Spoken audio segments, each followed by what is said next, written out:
নবীজিকে অনুসরণ করতে হবে, অনুকরণ করতে হবে, নবীর সুন্নত মানতে হবে আমাদের জীবনে জিন্দিগিতে। আল্লাহ রাসূলের সুন্নত, আমাদের টুপি নাই, পাঞ্জাবি নাই, মেসওয়াক নাই, দাড়ি নাই, দস্তরখানা নাই। আমাদের সমাজ, আমাদের দেশ নবীর সুন্নত থেকে এত দূরে চলে গেছে। অথচ সাহাবাই কেরাম নবীর কি পরিমাণ আশেক ছিল। নবীর জন্য তাদের ছোট ছোট বাচ্চারা কুরবান হয়ে গেছে দিনের জন্য। ছোট ছোট বাচ্চারা, নাবালেগ বাচ্চারা, আল্লাহ রাসূলের প্রতি এমন ভালোবাসা ছিল। অবুঝ বাচ্চারা, শত শত যুদ্ধের ময়দানে ছোট ছোট বাচ্চারা শহীদ হয়েছে। আল্লাহ রাসূলের প্রতি এত মহব্বত মায়া ছিল।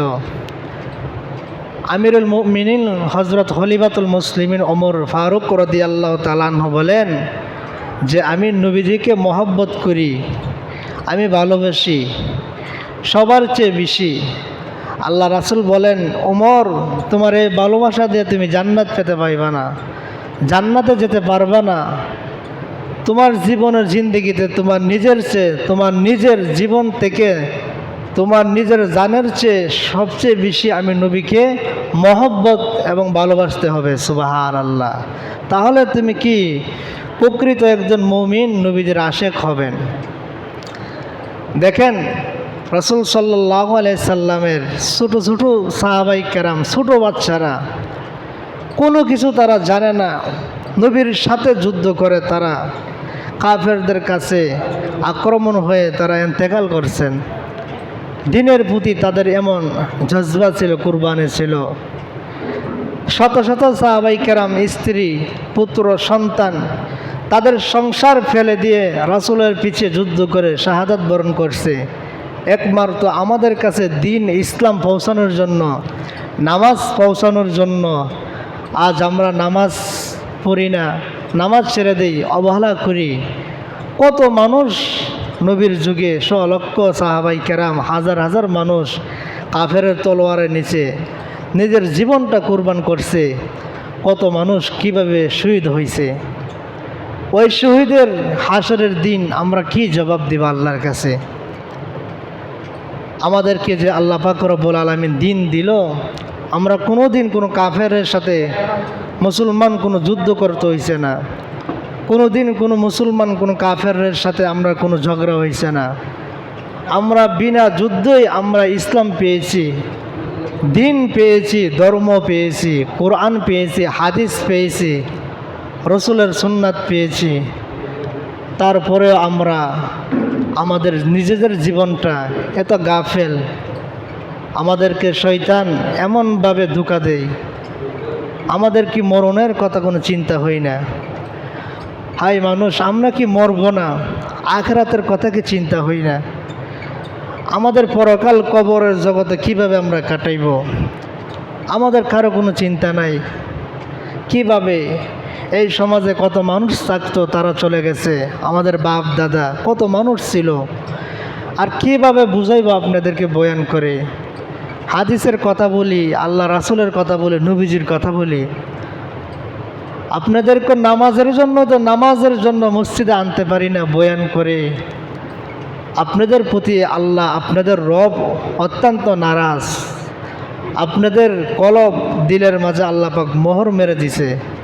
এজন্য আপনার দিল চাই না নেক আমল করার জন্য, মসজিদে আসতে আপনার মন চাই না।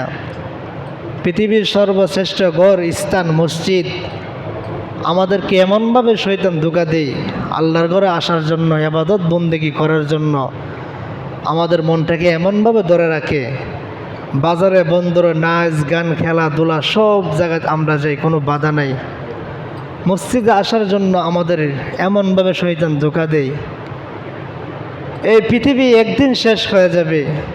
এই পৃথিবীর কত রাজা বাদশা ছিল, ফকির মিসকিন সবাই শেষ, এই দুনিয়া শেষ। আপনি আমি যখন এখন মারা যাই, আপনি, আমার পরিবার, ছেলে মেয়ে সকলেই চলবে, থাকবো না, আমি চলে যাব। পরকাল, কবর, মানুষ সবচেয়ে থেকে যে জিনিসটা মানুষের নিজের ফিল করে, যে জিনিসটা মানুষ সবথেকে আপন একটা জিনিস হারায় ফেলে। আমাদের প্রত্যেকের একটা পরিচয়, নাম আছে প্রত্যেকের। মানুষটা যখন সঙ্গে সঙ্গে মৃত্যুবরণ করে, ইন্তেকাল করে, আল্লাহ পাক রব্বুল আলামিন যখন পরে আল্লাহ পাক রব্বুল আলামিন যখন মানুষের যখন জানটা যখন রুহটা যখন বের হয়ে যায়, মাইক দিয়ে যেন এলান হয় ইমুক নাই ইন্তেকাল করছেন, ইন্না লিল্লাহি ওয়া ইন্না ইলাইহি রাজিউন। সাথে সাথে আপনি আমার নাম যে ছিল একটা নাম পরিচয়, নামটা অটোমেটিক সঙ্গে সঙ্গে আর কোনোদিন মানুষ এ নাম ধরে ডাকে না, বলে ইমুকের লাশ, ইমুকে মারা গেছে, কত ভালো ছিল, কত খারাপ ছিল। বালা মানুষ মারা গেলে বালা প্রশংসা, খারাপ মানুষ মারা গেলে খারাপ দুর্নাম, ঠিক কিনা? কিন্তু মানুষ যখন মৃত্যুবরণ করে সাথে সাথে আপনি আমার নামটা পরিবর্তন হয়ে বলে মরা লাশ, মুর্দার লাশ। আমার আপনার জন্মর পর থেকে আমার আব্বা আম্মা যে নামটা রাখছিল আউজ করে, মৃত্যুর সাথে সাথে নামটাও আমার পর হয়ে যায়। পর হয়ে যাওয়ার পরে আমার সঙ্গে আরেকটা নাম লাশ এবং মরা লাশ হিসাবে একটা নাম কি যুক্ত হয়। দেখেন আমাদেরকে এমনভাবে শয়তান ধোঁকা দেই, এত ওয়াজ এত বয়ান করি, তারপর আপনারা বুঝেন না, তারপর আপনারা দিন ইসলামটা নামাজটা পড়েন না। কি কারণে? আল্লাহর এত মায়া দয়া, আপনাদেরকে রিজিক দেই, সকালবেলা ঘুম থেকে উঠে আসমান জমিনের আলো বাতাস দেখায়, রাত্রে ঘুম পাতায়, অন্ধকার রাত্র দান করে, আবার সকালবেলা আল্লাহ তাআলা আপনার আমাকে রিজিক দেই। আল্লাহ বলে ও নাফরমান শোনো, সব সময় ফেরেশতা আল্লাহর কাছে অভিযোগ করে, আল্লাহ বেনামাজি, সকালবেলা আল্লাহ ঘুমায় আছিল, নাস্তার সময় হয়েছে, এখন নাস্তা খাই, আল্লাহ তাকে কি আমি একবার ধ্বংস করে দিব? আল্লাহ বলেন না। জোহরের সময় ফেরেশতারা অভিযোগ করে আপনি আমার ব্যাপারে যে আল্লাহ তাদেরকে ধ্বংস করে দেই, তারা তো আপনার নিয়ামতকে, রিজিককে আপনার সেজদা দেয় না, বরং আপনার নাফরমানি করে, ইবাদত বন্দেগী করে না। সব সময় আপনার আমার প্রতি ফেরেশতা নারাজ, আল্লাহর কাছে অভিযোগ করে, আল্লাহকে বলে ধ্বংস করে দেওয়ার জন্য। আল্লাহ বলে ধ্বংস এখন না, প্রত্যেককে আমি হায়াত দিছি, হায়াত যেদিন শেষ প্রত্যেকের পিছনে মালাকুল মউত আছে, সময় মতো মালাকুল মউত আজরাইল এসে প্রত্যেকের জান কবজ করে নিবে। সেদিন বুঝবে বান্দা কি, আজরাইল কারো জান এক সেকেন্ড পরেও না আগেও না কবজ করবে না, ঠিক নির্ধারিত সময়ের ভিতরে আপনি আমার জান কবজ করবে। তখন বলবেন যে আমাকে একটু সময় দেন, আমি তওবা করি, কালেমা পড়ি, কোনো সময় কোনো কিছু দেওয়া হবে না। ফেরাউনের মতন আজরাইলকে বলছিল যে আমাকে একটু দেন, আমি আল্লাহর উপর ঈমান আনি, কালেমা পড়ি, নবী মুসার উপরে ঈমান আনি। আল্লাহ বলছে আজরাইল তার সময় দেওয়া হবে না। বনে ইসরায়েলের অনেক মানুষকে তা হত্যা করছে।